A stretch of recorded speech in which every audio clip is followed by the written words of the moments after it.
Hello and welcome to this week's episode of Called Bank, where we're going to try to do our best quote-unquote deep dive of the NBA draft.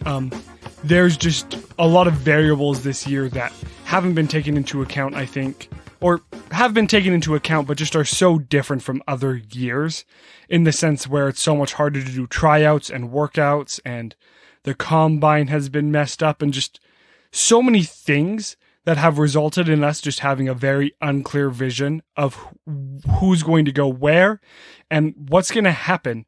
And it doesn't help that there's not really a consensus overall number one pick. Last year, it was Zion Williamson. I mean, however many years ago, it was LeBron James, and then it was Magic Johnson. And there have been those years where you know that you just have an amazing athlete and an amazing talent coming out of college or coming out of high school. And while, yeah, they might bust, like there's nobody else that you're going to take. And this year, I mean, you have LaMelo Ball coming from overseas. You have I can't remember his first name. You have Weissman, the Memphis player who decided to just skip the season and work out, which, I mean, that seemed to be super dramatic when it came to basketball, you know, about a year ago. And then all of a sudden you have March Madness being canceled and everything that happened due to COVID-19. So it's been a crazy year for that man, and I'm interested to see where he'll go. And then, I mean, the Jazz, which is where we try to emphasize on and what we're most excited for, going on the 23rd pick. And so it'll be interesting to see what they do there and who kind of falls to them, since, like we've said, it's just so much more up in the air compared to other drafts in recent history. Yeah, I think it's almost like a blessing in disguise that the Jazz have a lower pick in this draft, because I think this draft is so weird and no one really knows the talent on a lot of these players because we didn't have a full college basketball season. And then a lot of like big time players didn't play the whole season, like James Wiseman, or they got injured in the middle of it, so we don't have as much to watch there. You have players like LaMelo Ball who didn't play in college, and you just have like 1 year of their professional play. And is that like LaMelo Ball? He didn't do great. He did okay. But is that a sign of saying, oh, that was a good adjustment year for him playing with bigger players, so that will help him in the NBA still be less of an adjustment? Or is that a sign saying, oh, he's just not as good as we think he is? And then you have a lot of players that came into at the beginning of the college season. People were saying they're going to be top 10 picks, and now they're dropping down into the 20 range because they didn't have a great season in college. So the reason why I think the Jazz, it's a good thing that they're a lower pick in this draft is because a lot of those top 10 talents, at least what people thought were top 10 talents, are dropping into the 20 to 26 range. And that's right where the Jazz are picking. And so if they can analyze things right, they could get lucky and get a top 10 talent who just had an off year, and so his draft stock plummeted, but he'll come in and in 2-3 years he'll really be a contributor on the team. And a lot of people have been saying that people in the mid to late first round, they may not have as high ceilings, but they're able to come in and play immediately and contribute to an NBA team. So it's just kind of a weird draft because normally you see, like you said, there's a couple stars at the top of the draft like Zion Williamson or Ja Morant. And then after that, there's really not much. But this year, it's just kind of like like the spectrum between like the number 1 pick and the number 15 pick probably isn't as large as it would be in most years. And you mentioned players coming in and contributing immediately. And I mean, just to disagree with you on that, looking at it, I mean, how many weeks are we away from the NBA season starting? 6 weeks. I mean, those players haven't been able to play professional basketball for, I guess not professional, but like organized basketball for how long? They're going to come in, they're going to get drafted, they're going to have about a month to be able to like start working on things and get advice from like their assistant or head coaches, work with like team trainers and things like that. I just don't think there's going to be enough time for the majority of these players to get ready, which is probably really going to throw a wrench in their development overall.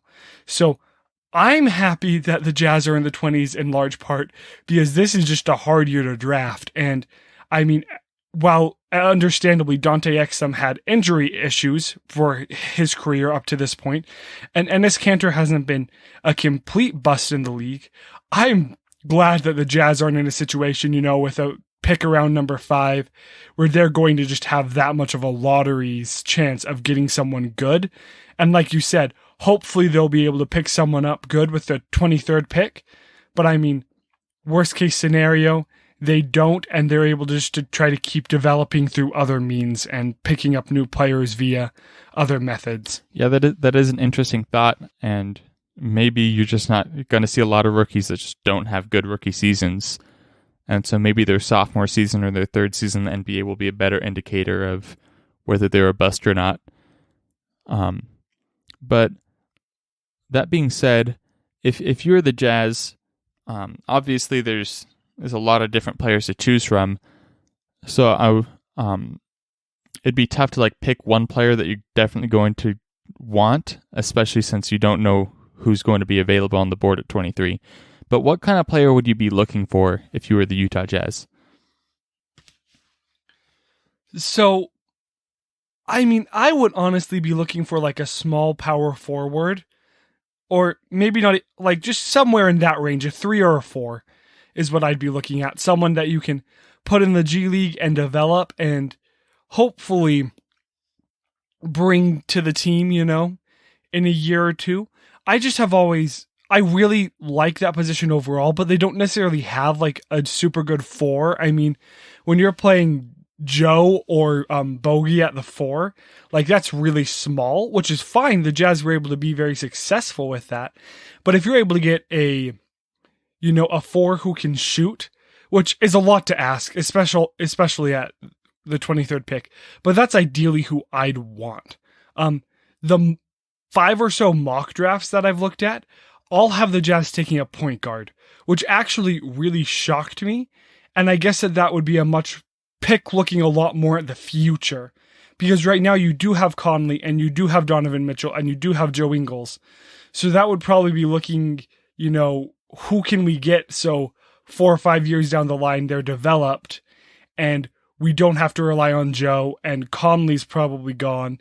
But I think Donovan is going to be the ball handler of the future for the Utah Jazz. Is he going to be like a quote unquote point guard? Maybe not, but he's definitely going to be taking the ball handling responsibilities. So I wouldn't be looking at a point guard, but I could see where the Jazz would possibly take one, especially if that ends up kind of being the best available player at that point. Yeah, and I do think in a lot of mock drafts, people will spend time on the lottery, but then once it gets past the lottery, they're just going to have each team take the best available player on the board as long as it makes sense. So like, if you're like the Cavs are in the lottery, but if the Cavs weren't in the lottery, you see them having their 2 best players are power forward and center. So if the best player available is a center, they're probably not taking that. So I'm guessing most people don't dig as deep into those later picks into understanding what the team is actually looking for. They just kind of take a quick look at the roster and say, sure, they could have a backup player here. But from what I've heard, so the executive vice president of the Utah Jazz, Dennis Lindsey, he said that they're really looking for someone who has defensive integrity. So maybe not a lockdown defender, but someone who has potential to grow as a defender. And anyone being coached by Quinn Snyder is going to come out a better defender. And so I think they're looking for someone with defensive potential. And he also said that they would love if it's someone who didn't compromise spacing on the offensive end. So when I hear that, I don't think point guard. I think like a wing player, like a 3-and-D wing, or maybe a stretch 5. And so that's pretty much exactly what you said, like a 4 or 5 who can shoot. The tough part with the Jazz, though, is like you said, we have a shorter season, and it takes time to really fit into the Jazz system defensively. I think the Jazz saw that going, like, even after a normal offseason going into the season this last year, they didn't really click after they brought in a lot of new players, and it took some time in the season to really click both on defense and offense. And so I wonder if the Jazz will be looking for someone who, like you said, they can develop for a couple of years and then have them be a big part of the rotation once some of the Jazz older players either have left the team, retired, or are just not playing as big of a role in the rotation. Or if they're looking for someone who can come in and they don't really, their play style, they can still contribute even if they don't know the Jazz system. So if they come in and just get like a 3-point specialist, you don't really need to know the offensive or defensive system incredibly to come in and contribute, because you can come in, hit 2-3 threes a game, leave, and then you've done your part. Kind of like a Kyle Korver sort of player. Yeah, and that would definitely be the most effective goal if you were trying to like get them on the court ASAP. And in my mind, I really just think that whatever happens, the Jazz just need to put them in the G League. I'm not sure if there's any concerns with that, like if it shows a lack of faith in the player or things like that. But I mean, they haven't played basketball, best case scenario, since March. That's a long time. And just with the really, really short turnaround between the draft and the first game of the season, if you put them in the G League, and I guess, to be honest here, I don't know. I haven't looked at if the G League's still going or what's going on there and what the logistics are for their season this upcoming year. But I think that would be the best call. Let them play basketball. Let them spend time like getting a lot of attention and being able to have the ball. Kind of like the Jazz did with the Duke player who's now in Memphis. I can't remember his name. Grayson Allen. There we go. Kind of like they did with him, where they did bring him up kind of towards the end of the season, but if I remember, he spent most of his time in the G League on his 2-way contract. So that's what I feel like would be the most successful for the Jazz, since you're not going to get someone with the 23rd pick who's going to be contributing and making your team significantly better to the point where it's worth having him on the NBA roster versus the G League roster, in my opinion. I think that that would probably be the best option for that player's development long term. But after this offseason, the Jazz, I think they're going to have some issues with depth on the team, especially since they're probably going to overpay for Jordan Clarkson because of how big of a deal he was for the team. And I'm sure other teams are willing to pay him quite a bit, so a good portion of the cap will be paying your sixth man. And then it's going to be tougher to find those players that will fit in on the bench. Obviously, they do have a good amount of their bench players still under contract, but I wonder if they'll be looking for someone who can just add to that depth. But that would be interesting. Like that'd be more of like a free agency talk to understand what their plan is for their draft pick in the future, or starting the season even. But do you think the Jazz have any intentions of trading their pick for either a player that can help them win now, or future assets like draft picks down the line and potentially stronger drafts? I wouldn't be opposed to them trading their draft pick for a draft pick down the line. I guess you brought up those depth concerns. I'm not entirely well enough versed on the roster to be able to like see kind of where they could patch that right now, or what the biggest issues are. Like you said, Jordan Clarkson is going to be a big contract, and we're going to have to see where Rudy Gobert falls on how much money he's getting since he's earned a really big paycheck. But with you said about trading it for a player to help them win now, I mean, if they were able to do that, I think they would. I just don't know how much you can get for the 23rd pick. And I would be concerned about the Jazz trading future draft picks. Because if I remember correctly, I think they've already stretched themselves pretty thin on draft picks that they've traded down the line. And that's really concerning for the Jazz 6-7 years from now.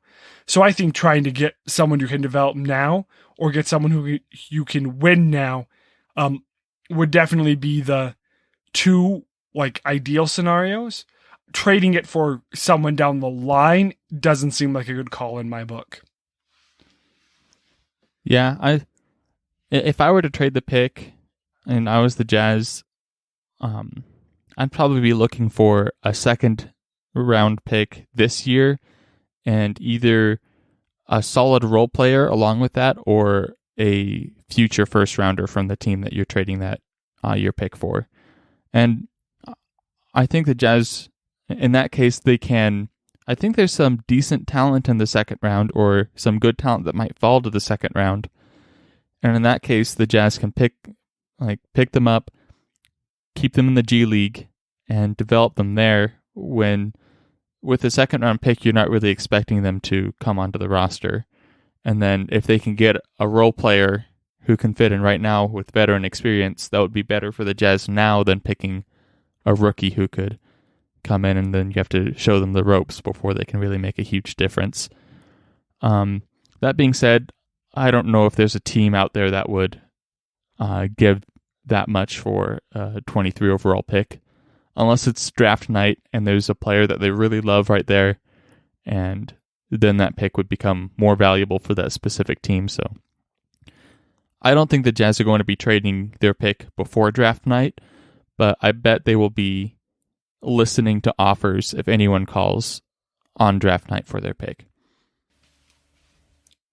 Yeah, I feel like when you're at the 23rd pick, I mean, especially when you have a team that can play at the level that the Jazz team does play right now with Donovan, with Gobert, with Conley, that you're just open to anything. Obviously, if they had a top 3 pick, they're locked in, they know who they're getting. It's not going to change draft night, barring something crazy happening. So I definitely think the Jazz will be open. I would not be surprised to see them make a move. But like you said, because it's the 23rd pick and because of the value there, I don't think it's going to happen because I don't think there's another team in the league who would benefit from it. So, I mean, as much as I'd love the Jazz to get a trade where they're the only one who benefits from it, I don't think that's going to happen. Yeah. So I'm hoping this pick turns into something exciting. I think there's potential there, as I said. I think there's some really good talent that people are underrating right now just because they either didn't have a great season, their one season in college, or maybe they weren't a freshman, they were like a sophomore, junior, so teams want younger players now. So I bet the Jazz could pick up a good player who can make a difference in the next couple years. But then again, I feel like the Jazz historically, they draft for potential more than they draft for talent now.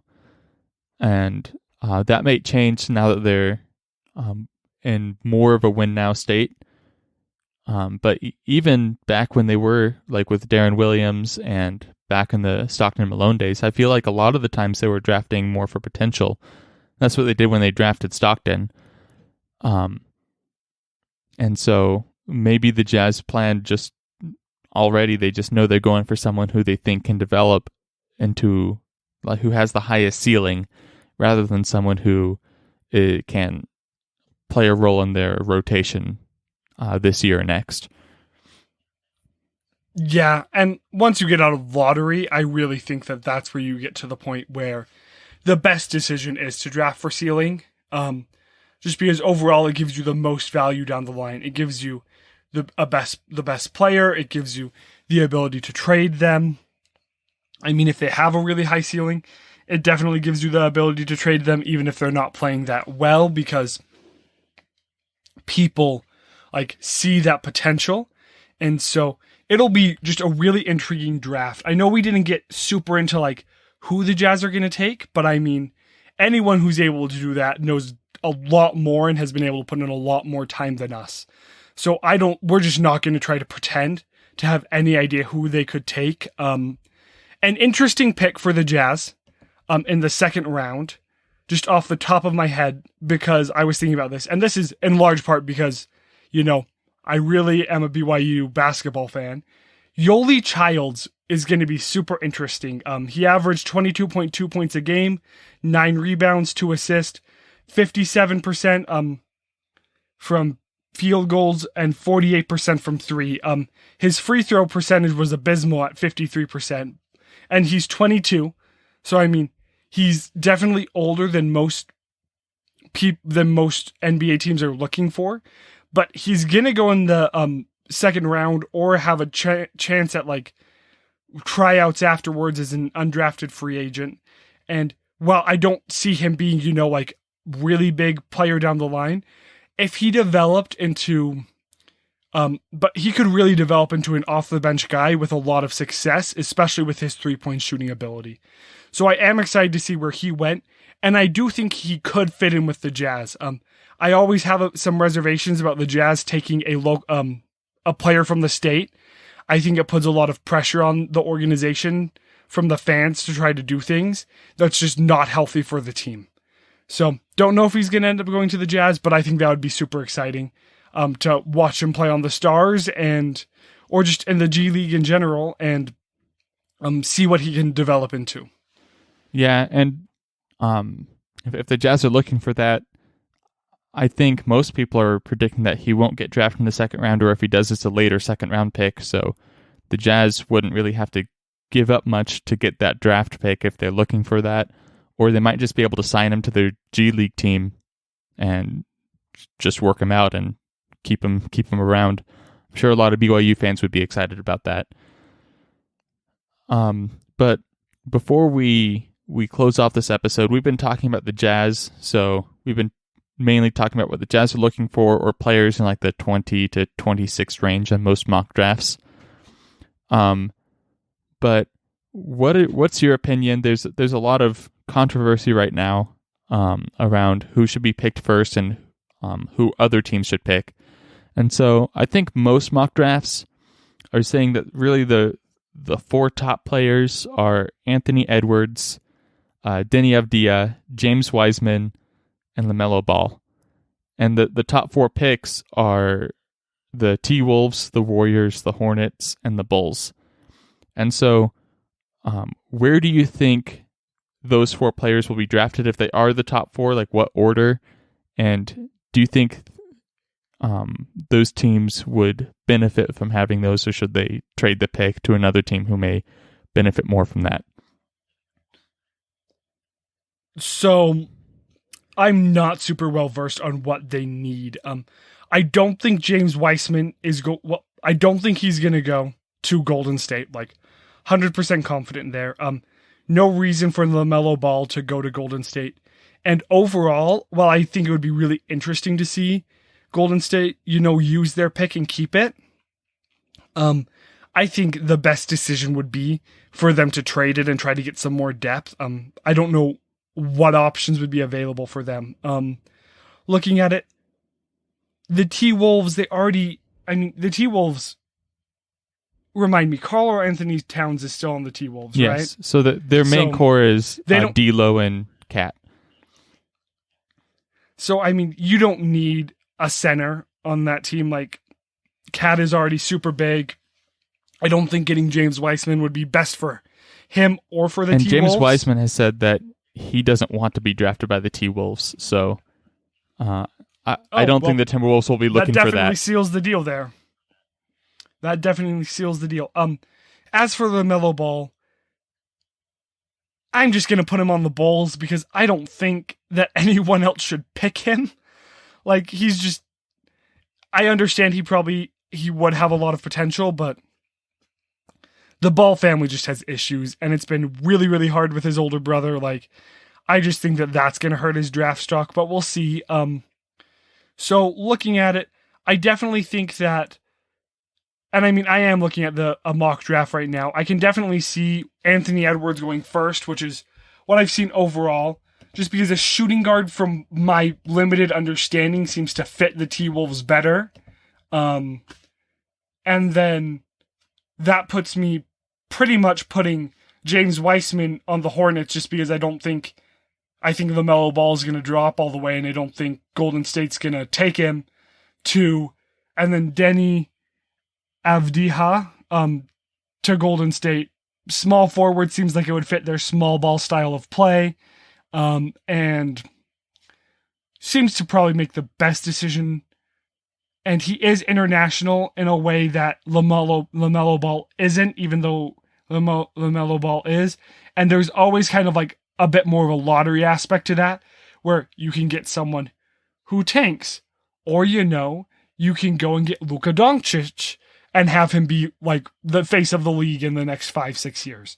So I don't want the Warriors to have the face of the league in the next 5-6 years, but that's probably the most bang for your buck, is taking an international player. No, imagine that Denny turns into like Luka 2.0, and then now the Warriors have Steph, Clay, and Luka 2.0, and then you just like, it's game over. I don't want to imagine another Warriors dynasty when the current one might not even be over yet. So that's not something I'd look forward to. But I think you see the Warriors look to trade that and try to get a bit more win now stuff, especially since their roster depth after signing KD and going through all that kind of took a hit. I think it'll be really interesting to see what happens in the top four. I think Anthony Edwards is going number one. I think that's the best fit for the T-Wolves, and he has a lot of potential. He's a big shooting guard. He's like the size of a linebacker, so that would be interesting to see how he fits in. I'm curious to see what the Warriors do. A lot of people have been saying they should take James Wiseman because they need a center. And size is starting to be more important now that the Lakers won the championship, because that's how the NBA works, is they swing hard to whoever the last champion was. But there are rumors that they really do like Denny. If I was the Hornets, and I would just go for whatever the highest chance of a Grand Slam is, because they need something to really push them over the edge to a consistent playoff team. And they can't really afford a wasted number 3 pick. Even if they turn out to be a decent starter, they need to find someone who can be a franchise player. So if I were the Hornets, and I would go for either LaMelo Ball or Denny Avdija if he's still on the board, just because they may have more bust potential, but they also have higher ceilings from what most people are seeing in them. And if the Hornets get someone like LaMelo Ball, that will sell tickets, even though that's not really going to help them this season. So maybe that might not turn out if he turns up to be a bust after his first year, and then they don't get any of the ticket revenue from that. But this is an interesting draft, so it'll be interesting to see if any picks are traded and what picks are traded and who goes where. I don't know how much the teams know or how much they've been able to research into these players, so it will also be interesting to see how those players develop in their next few years. You brought up a really good point with the Warriors should take Weissman because of Anthony Davis and what the Lakers did this last season. That wasn't something that I have thought of, and Charlotte, you are also right there where you don't have to pay a bust. But I mean, they're going to end up maxing out whoever they pick as long as they're decent. So going as big as you can. If they bust, you don't have to pay them. But if they, go up to all-star caliber, at least the person you're going to be maxing out is an all-star caliber player. So, but like you said, it's going to be a long time before we actually know, just based on this offseason and the like. So thank you guys so much for listening to this week's episode of Called Bank. Please remember to rate us wherever you listen to your podcast and share us with a friend. We're super excited to cover the upcoming season here in about a month and a half, and so we will talk to you guys more next week.